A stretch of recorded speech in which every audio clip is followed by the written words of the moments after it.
시장이 아직 과열되지 않았다고 합니다. 앞으로 장기 레이스를 펼 수 있는 그러한 위치에 있고, 시나리오를 두 가지로 제시했는데 2020년 패턴을 따를 경우에 최대 목표가는 26만 2천 달러까지 올라갈 수 있다라고 예상했고, 2017년 강세장을 반복할 경우에는 훨씬 더 크게 올라갑니다. 이 전망치에 대입을 해보면 만 원어치의 비트코인을 사놓을 능력만 있으면 20년 후에는 10억 원이 됩니다.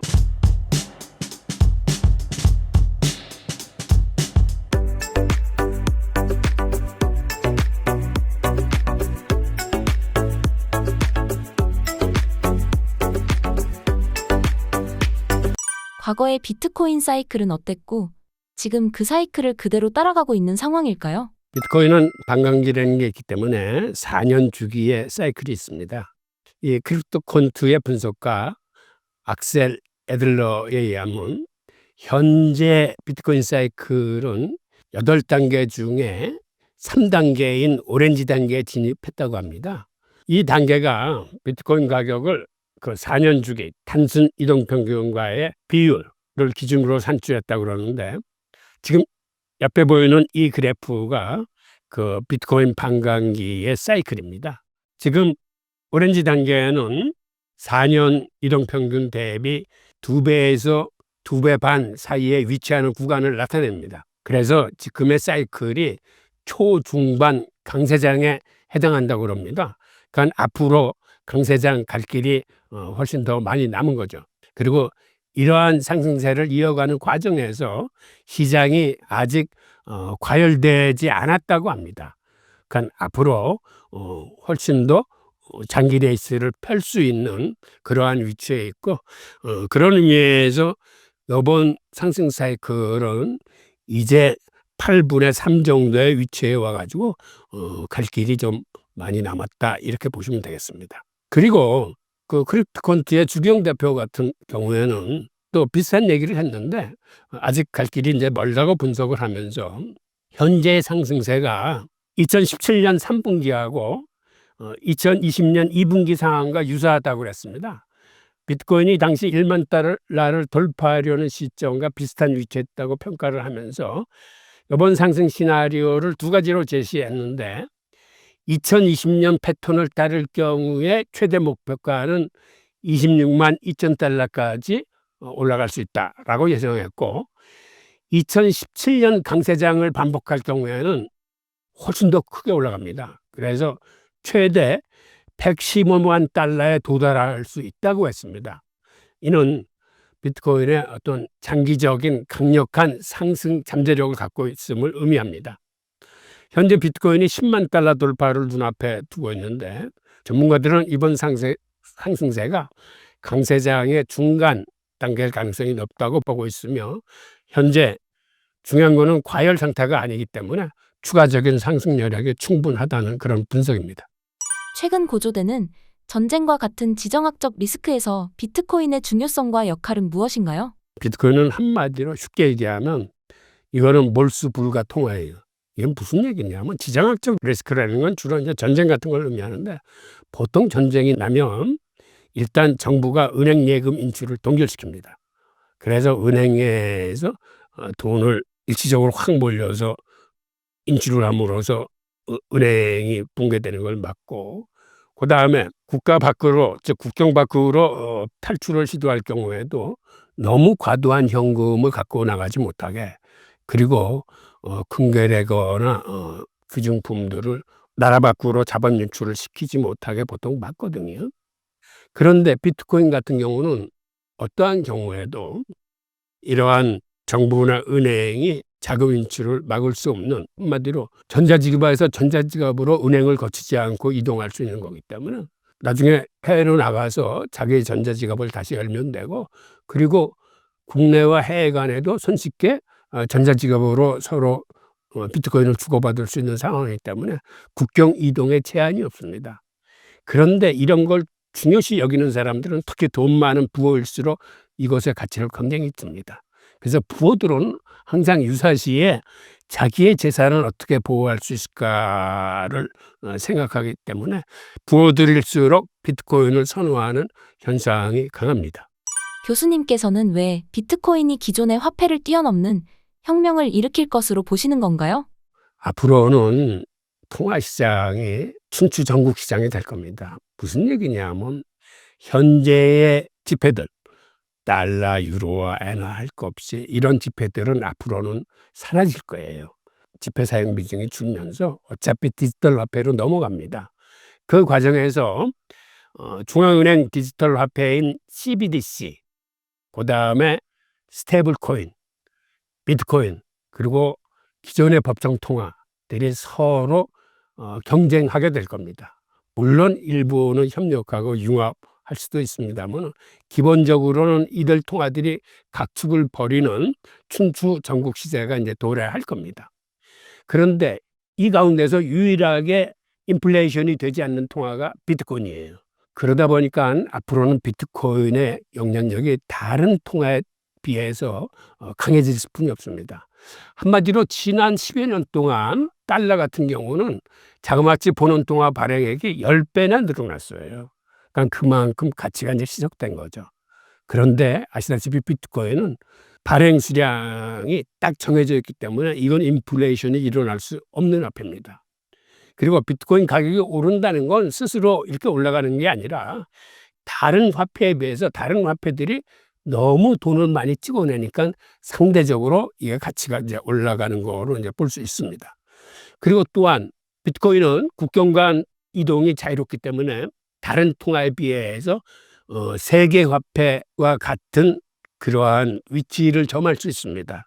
다른 화폐들은 대부분 자국 내에서 자본 유출이 안 되게 꼭꼭 묶어 놓는 성격이 있는가 하면 또 달러 같은 경우는 물론 자유롭게 자본의 이동이 되지만 이거는 인플레이션이나 발행 양의 증대로 인해서 이제 가치가 희석되는 거고, 그리고 앞으로 또 하나 중요한 요소는 메타버스 등 가상 생태계에서 경제 생태계가 많이 만들어질 겁니다. 그럴 때 쓰일 수 있는 돈이 바로 가상화폐이기 때문에 이런 의미에서 다른 화폐에 비해서 압도적인 경쟁력을 갖고 있습니다.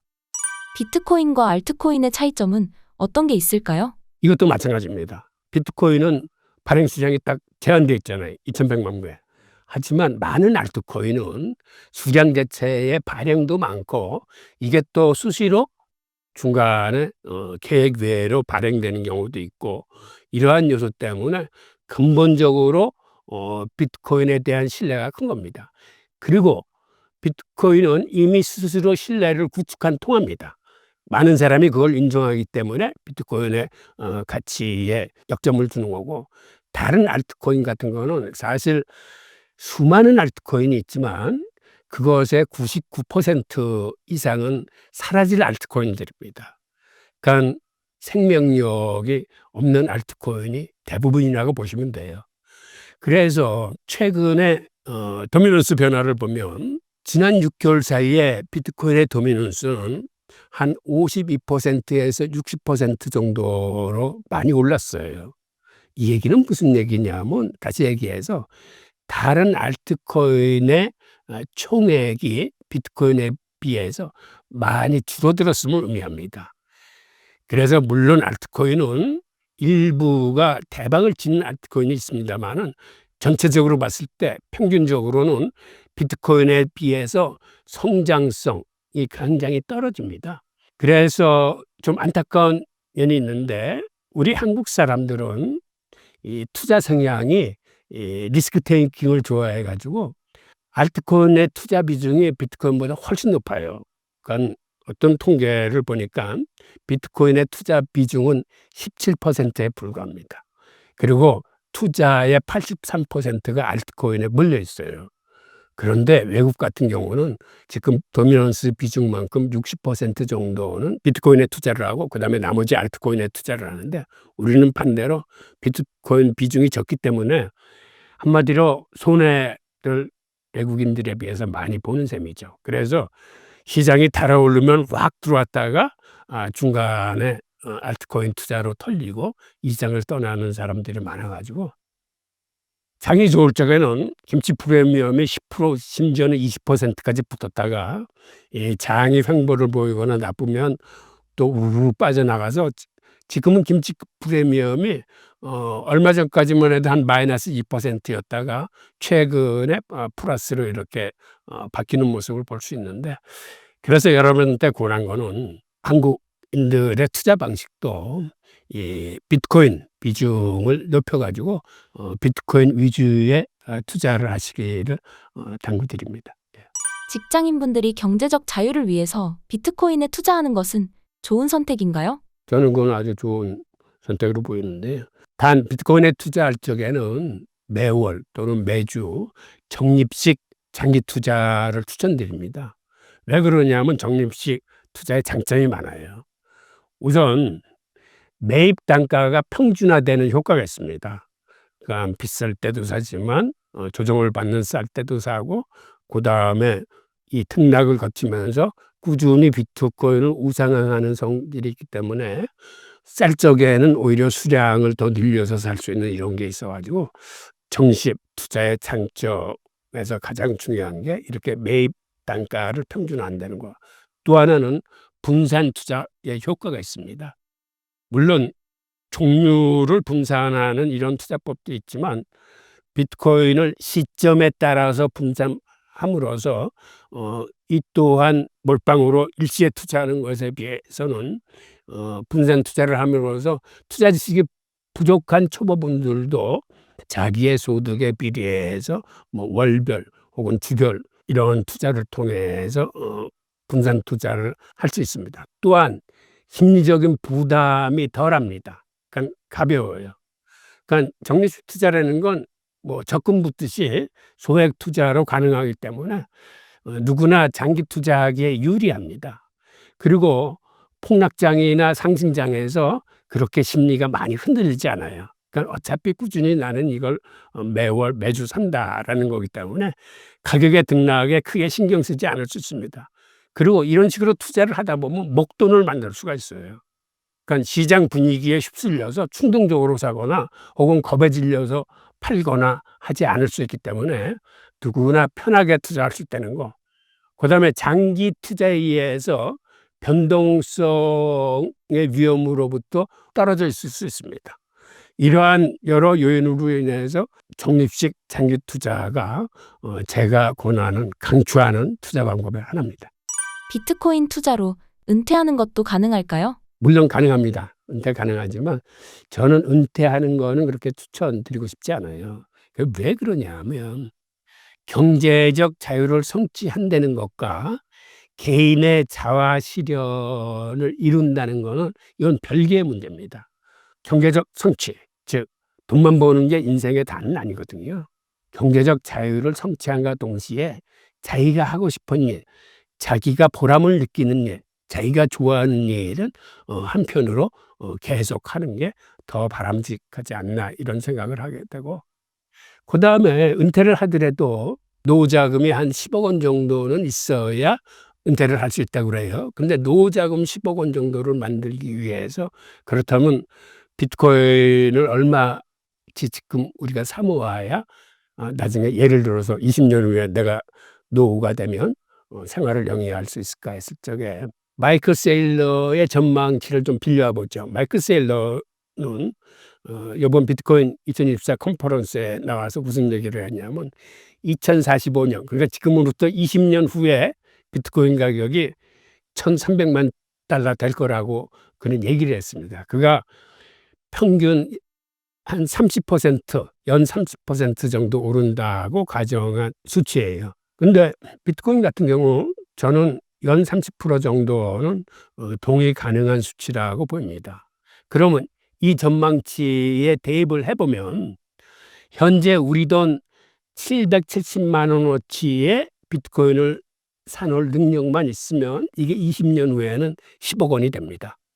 그래서 비트코인 같은 걸로 자산 증식을 할 경우에는 충분히 누구나 할 수 있는 자산이라고 생각이 듭니다.